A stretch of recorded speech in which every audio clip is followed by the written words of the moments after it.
भगवान बुद्ध आणि त्यांचा धर्म ह्या ग्रंथाचे लेखक विश्वभूषण भारतरत्न परमपूज्य बोधिसत्व डॉक्टर बाबासाहेब आंबेडकर ह्या ग्रंथाचे लेखक आहेत. भगवान बुद्ध आणि त्यांचा धम्म या ग्रंथातील चतुर्थ खंड चालू असून चतुर्थ खंडातील भाग पहिला आपण पाहत आहोत. भाग पहिल्यामधील चॅप्टर चौथा धर्म आणि धम्म यामधील इतर भेद भगवान आणि पोठपाद यांच्यामधील संवादात व्यक्त झाले आहे. धर्म आणि धम्म या दोन्हीमधला काय फरक आहे ते आजच्या या व्हिडिओमध्ये आपण पाहणार आहोत. त्या अगोदर आपण नेहमीप्रमाणे समर्पण घेत असतो, तर आपण समर्पणाला सुरुवात करूया. सुखो बुद्धानुमुपादो सुखा सधम्म देशना सुखा संगस्स सामगी समागान तपो सुखो. सुखद बुद्धाचा जन्म, सुखकर सद्धम्म उपदेश, सुखकर संघ एकता, सुखद समूह तपस्या. धम्मपद बुद्धवग्गो 14:194. अशा प्रकारे आपण समर्पण आता संपलेलं आहे आणि आजच्या व्हिडिओला आपण सुरुवात करतो. धर्म आणि धम्म यामध्ये आपण मागच्या व्हिडिओमध्ये काही फरक पाहिलेले ऐकले आहेत. आजच्या या व्हिडिओमध्ये आपण बघूया धर्म आणि धम्म यामधील या दोन्हीमधील इतर भेद भगवान बुद्ध आणि पोठपाद यांच्यामधील जो संवाद झालेला आहे त्याच्यातून व्यक्त झाले आहेत ते आपण या भागात आपण पाहणार आहोत. या चॅप्टरमध्ये एकदा भगवान श्रावस्ती येथे अनाथ पिंडकाच्या जेतवनातील आरामात राहत होते. त्या समयी पोठपाद नावाचा परिव्राजक राणी मल्लिकाने तत्वदर्शनावरील वाद विवादासाठी जो एक प्रसाद तयार केला होता, प्रसाद म्हणजे महाल, तर प्रसाद तयार केला होता तेथे राहत होता. त्याच्याबरोबर त्याच्या 300 अनुयायांचा जथा होता. किती होते? 300 अनुयायी त्या पोठपादाचे अनुयायी होते. त्याच्याबरोबर त्याच्या 300 अनुयायाचा जथा होता. भगवान आणि पोठपाद या दोघांमध्ये एक प्रसंगी खालील संवाद घडून आला. म्हणजे दोघांचा विचारमंथन, दोघांचं आपापलं मत, धर्म आणि धम्म याच्यावर आपापले मत ते मांडत आहेत. त्यामधून आपणाला त्यातून बोध घ्यायचा आहे. धर्म आणि धम्म या दोन्हीमध्ये काय भेद आहेत, काय फरक आहे, तो आपण आता जाणून घेणार आहोत. पोठपाद म्हणाला, जग शाश्वत आहे काय? या पोठपाद नावाच्या परिवर्जकाने तथागताला प्रश्न केला. पोठपाद म्हणाला, जग शाश्वत आहे काय? आणि ते शाश्वत आहे आणि इतर सर्व तस संबंधी म्हणजे त्याच्याविषयी मते चुकीची आहेत असे आपले म्हणणे आहे काय? असे प्रश्नामध्ये प्रश्न त्यानं 2-3 प्रश्न एकात एक प्रश्न विचारले. पोठपाद, या विषयावर मी काहीच मत व्यक्त केलेलं नाही. तथागत काय म्हणाले? पोठपाद, ह्या विषयावर मी काहीच मत व्यक्त केलेलं नाही. यानंतर पोठपादाने भगवंताला खालील प्रश्न विचारले. पहिला प्रश्न जग शाश्वत नाही काय? प्रश्न 2 जग शांत आहे काय? प्रश्न 3, जग अनंत आहे काय? प्रश्न 4, आत्मा आणि शरीर या दोन भिन्न वस्तू आहेत काय? प्रश्न 5, ज्याला सत्य सापडले आहे त्याला मरणोत्तर अस्तित्व आहे काय? प्रश्न 6, त्याला मरणोत्तर अस्तित्व नाही काय? 7, त्याला मरणोत्तर अस्तित्व आहे आणि नाही असे आहे काय? नंतर 9 प्रश्न, त्या मरणोत्तर परत अस्तित्व नाही अथवा त्याला मरणोत्तर अस्तित्व नाही असे नाही. असे हे प्रश्न एखादा वेडा माणूस विचारतो तशा प्रकारचे या पोट्टपादाने तथागताला हे लगातार 8, 9, 10 प्रश्न विचारलेले आहेत. त्यावर तथागत काय म्हणतात ते आपण बघूया. या प्रत्येक प्रश्नाला भगवंतांनी एकच प्रकारचे उत्तर दिले. या सर्व प्रश्नाला तथागतानं एकच प्रकारचं उत्तर दिलेलं आहे. ते काय म्हणतात? पोट्टपाद, या विषयावर मी आपले मत व्यक्त केलेलं नाही. म्हणजे ते काही विशेष प्रश्न नाहीत, त्यामुळं मी त्याच्यावर काही भाष्य केलेलं नाही असं तथागत त्या पोट्टपाद नावाला त्या परिवर्जकाला म्हणा लागलेले आहे. या विषयावर भगवंतांनी का मत व्यक्त केलेले नाही असा परत प्रश्न निर्माण झाला.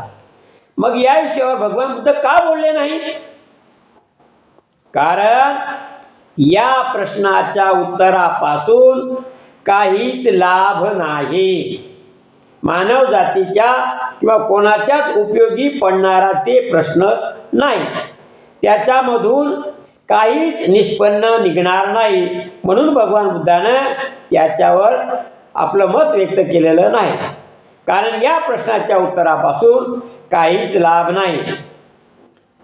त्याचा धम्माशी संबंध नाही. ते सदाचरणाच्या कोणत्याही घटकाला उपकारक म्हणजे उपयोगी पडतील असं नाही.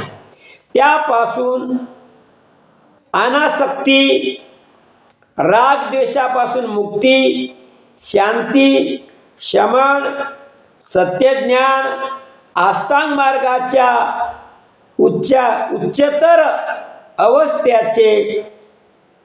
अवस्थांचे ज्ञान किंवा निर्वाण साधत नाही. म्हणून मी यावर आपले मत व्यक्त केलेलं नाही. भगवान बुद्धाने काय उत्तर दिलं लक्षात घ्या की हे एवढे भगवान बुद्धाने उदाहरणं दिले त्याच्यात ते काहीच फायदा नसलेले प्रश्न आहेत. म्हणून त्याच्यावर मी मत व्यक्त केलेलं नाही असं तथागत म्हणतात. मग भगवंतांनी निश्चित असे काय केले आहे? मग भगवान बुद्धानं मग काय केलेलं आहे? पोट्टपादा, मी दुःख म्हणजे काय हा प्रश्न. दुःखाचे कारण काय प्रश्न दुसरा. दुःखाचा निरोध म्हणजे काय आणि दुःखाचा निरोध कसा साधता येईल हे स्पष्ट केलेलं आहे. भगवान बुद्ध काय म्हणतात? मी काय केलेलं आहे मग? तर हे वरच्या गोष्टी ज्या पोट्टपादांमध्ये त्या धर्माच्या होत्या. भगवान बुद्ध जे सांगत आहेत आता ती बाजू धम्माची आहे. भगवान बुद्ध म्हणतात मी दुःख म्हणजे काय आणि दुःख हे सर्व जाती धर्मातील लोकांना लागू पडते. अखिल मानव जातीला हे उपयोगाचं आहे. मी दुःख म्हणजे काय याचा शोध लावला. दुःखाचे कारण काय याचा शोध लावला, याचा शोध घेतला. दुःखाचा निरोध म्हणजे काय, दुःख निवारण कसं करता येईल, ते कमी कसं करता येईल आणि दुःखाचा निरोध कसा साधता येईल हे स्पष्ट केलेलं आहे. भगवंतानी हे तरी का स्पष्ट केले आणि मग हे स्पष्टीकरण करायचं काय कारण भगवान बुद्धाने? वरच्या प्रश्नावर भगवान बुद्धाने स्पष्टीकरण का दिलं नाही आणि खाली जे प्रश्न आहेत त्याच्यावर स्पष्टीकरण का दिलेलं आहे? याचं कारणच असं आहे की वरील जे प्रश्न आहेत ते मानवाच्या जीवनाशी निगडीत नाहीत आणि भगवान बुद्धाने जे प्रश्न निर्माण केलेले आहेत ते प्रश्न सर्व जाती धर्मातील म्हणजे अखिल मानवाच्या जीवनात उपयोगी पडणारे आहेत. म्हणून भगवान बुद्धानं त्याच्यावर मत व्यक्त केलेलं आहे. आलं लक्षामध्ये? आता पुढे पोठपादा. मग पुढे पोठपाद, कारण त्यापासून लाभ आहे, तो धम्माचा विषय आहे. त्यापासून माणसाला फायदा होतो आणि तो धम्माचा विषय आहे. धम्म तेच शिकवते की जे माणसाच्या जीवनाशी निगडीत आहे, त्याचा उपयोग माणसाच्या जीवनात विकास कसा होईल, अखिल मानवाच्या हित का कसं साधता येईल, म्हणून भगवान बुद्धांनी त्याच्यावर मत व्यक्त केलेलं आहे. सदाचरण, अनासक्ती, राग द्वेषापासून मुक्ती, शांती, शमन, सत्यज्ञान, अष्टांग मार्गातील उच्चतर अवस्था संबंधी दृष्टी आणि निर्वाण साधता येते. म्हणूनच तर मी दुःखाचे कारण आणि दुःख निरोधाचे साधन या संबंधी विधान केले आहे. याच्यावर मी माझे विचार व्यक्त केलेले आहे. या संवादात धर्माचा विषय आणि धम्माचा विषय या दोन्हीमधलं दोहोचे स्वरूप म्हणजे दोन्हीचे स्पष्टीकरण स्पष्ट झालेलं आहे. म्हणजे धम्मामध्ये काय फायदा आहे आणि धर्मामध्ये काय फायदा आहे, या दोन्हीच्या प्रश्नाच्या उत्तरावरून किंवा संवादावरून हे स्पष्ट झालेलं आहे की धम्म हा माणसाच्या जीवनाशी निगडीत असलेल्या विषयावर आपलं भाष्य करतो आणि धर्म जे आहे तो माणसाच्या जीवनात उपयोगी न पडणारे प्रश्न निर्माण करतो आणि माणसाला जसं म्हणतात ना एरंडाचं गुऱ्हाळ, ते एरंडाचं गुऱ्हाळ रात दिवस जर सुरू ठेवलं तर त्याच्यातून एकही थेंब त्या रसाचा पडणार नाही. परंतु उसाचा जर रस काढायचं त्याचं गुऱ्हाळ सुरू केलं तर त्याच्यातून सुमधुर असा गोड असा रस मिळेल आणि त्या रसापासून मग गुळ तयार होईल, नाही का, आणि तो सर्वांच्या उपयोगाचा पडेल. तशाच प्रकारचा धम्माचं जे ज्ञान आहे ते अखिल मानवाच्या जीवनाशी निगडीत असल्यामुळे तथागतानं त्या प्रश्नावर आपले मत व्यक्त केलेलं आहे. आणि ज्या धर्माचे जे एखाद्या विचित्र माणसाने किंवा आपण ज्याला म्हणू जो वेडा मनुष्य असतो तो तसे प्रश्न विचारत असतो. मी आता आहे काय, हे जग शांत आहे काय, या जगाचा विचार करत बसलो तर मग बाकी माणसाच्या जीवनाचं काय? म्हणून बुद्धाने त्याच्यावर मत व्यक्त केलेलं नाही म्हणतात. मग हे दोन विषय एकमेकापासून अगदी भिन्न आहेत, परंतु जे लोक भोंदू असतात तेच लोकांना सांगत असतात धम्म एकच आहे, त्याच्यात काहीच फरक नाही. कारण याच्यामध्ये फरक कसा, उदाहरण घेऊ आपण.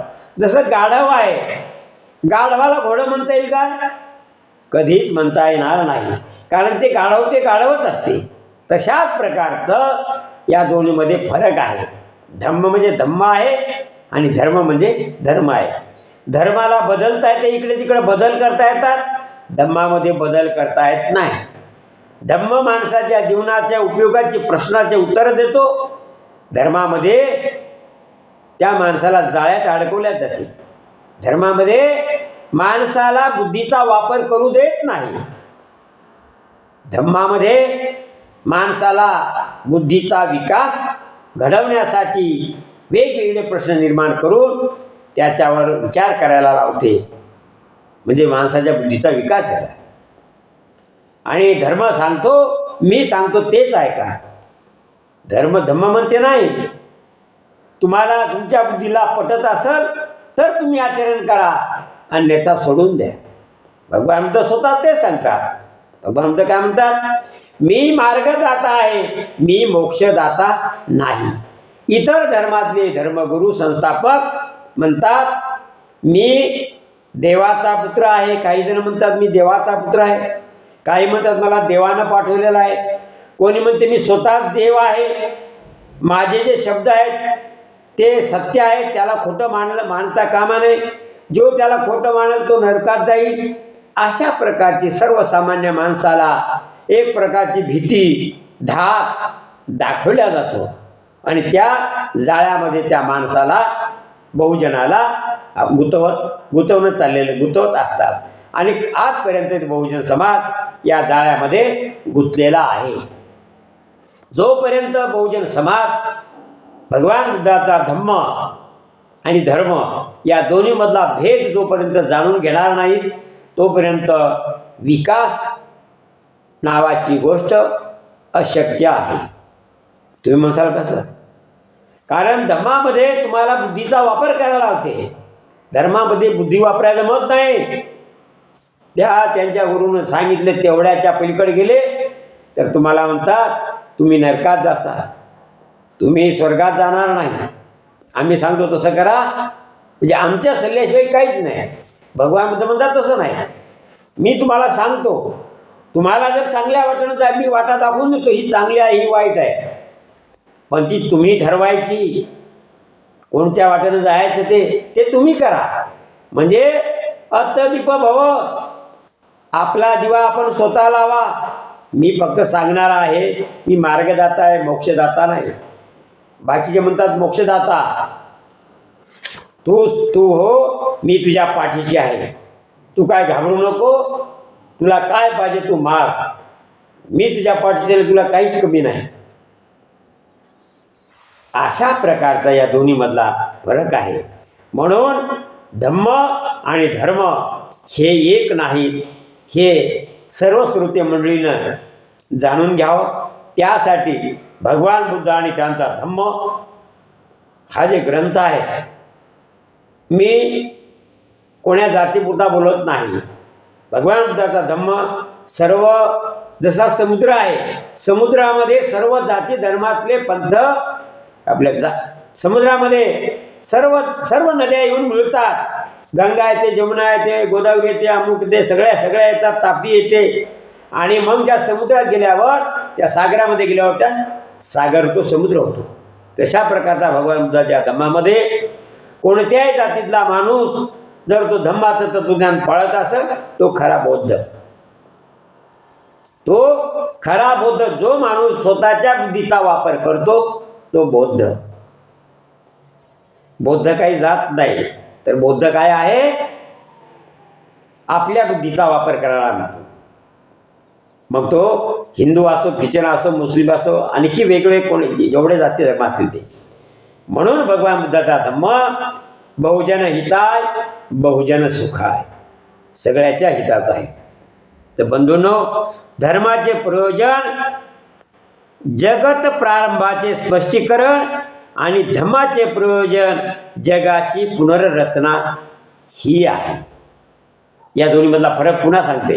काय म्हणते? धर्माचे प्रयोजन काय आहे? जगत प्रारंभाचे स्पष्टीकरण. हे जग कसं निर्माण केलं ते सांगतात. कोणी केलं? कोणी म्हणते ईश्वराने केलं, कोणी म्हणते परमेश्वराने केलं, कोणी म्हणते ब्रह्मदेवाने केलं, नाही का? अशा प्रकारचं सांगितल्या जाते. परंतु धम्माचं प्रयोजन काय? धम्म काय सांगतो? जगाची पुनर्रचना ही आहे. म्हणजे माणूस केंद्रबिंदू धरलेला आहे. याच्यामध्ये कोंबडा आधी की अंडा आधी याच्यात गुंतून होण्यापेक्षा महत्त्वाचा आपल्याला काय घ्यायचं आहे ते ठरवा. नाही तर कोंबडा आधी की अंडा आधी, कोंबडा आधी की अंडा आधी, असे विचार करू करू मॅड होतात माणसं. तर तसं मॅड होऊ नका.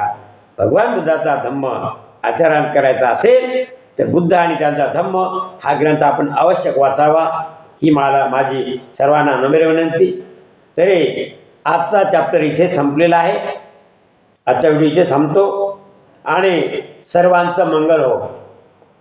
सबका मंगल, सबका मंगल, सबका मंगल होए रे. तेरा मंगल मेरा मंगल, सबका मंगल होई रे.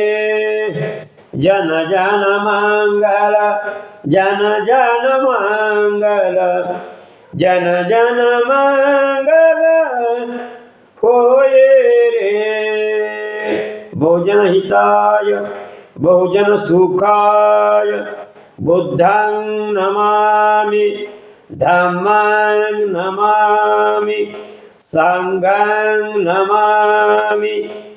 मित्रांनो, भगवान बुद्ध आणि त्यांचा धम्म हे भगवान बुद्धाचं तत्त्वज्ञान घराघरामध्ये म्हणण्यापेक्षा माणसापर्यंत पोचलं पाहिजे. या हेतूनं बुद्ध आणि त्यांचा धम्म या ग्रंथाचे व्हिडिओ गंभीर खंडारी यूट्यूब चॅनल या चॅनलद्वारे मी संपूर्ण विश्वातील सर्वच माझ्या बांधवांना, बौद्ध म्हणजे काय म्हणायचं, बौद्ध बांधव म्हणण्यापेक्षा अखिल मानव जातीच्या सर्व माझ्या बंधू भगिनींना नम्र विनंती की भगवान बुद्धाचं ज्ञान घ्या, समजून घ्या. आता दीप भव म्हणा, आपला दिवा आपण लावा. तर आजचा व्हिडिओ इथे थांबूया. जय भीम, नमो बुद्धाय. पुन्हा भेटूया उद्याच्या व्हिडिओमध्ये. तोपर्यंत जय भीम, नमो बुद्धाय, जय संविधान.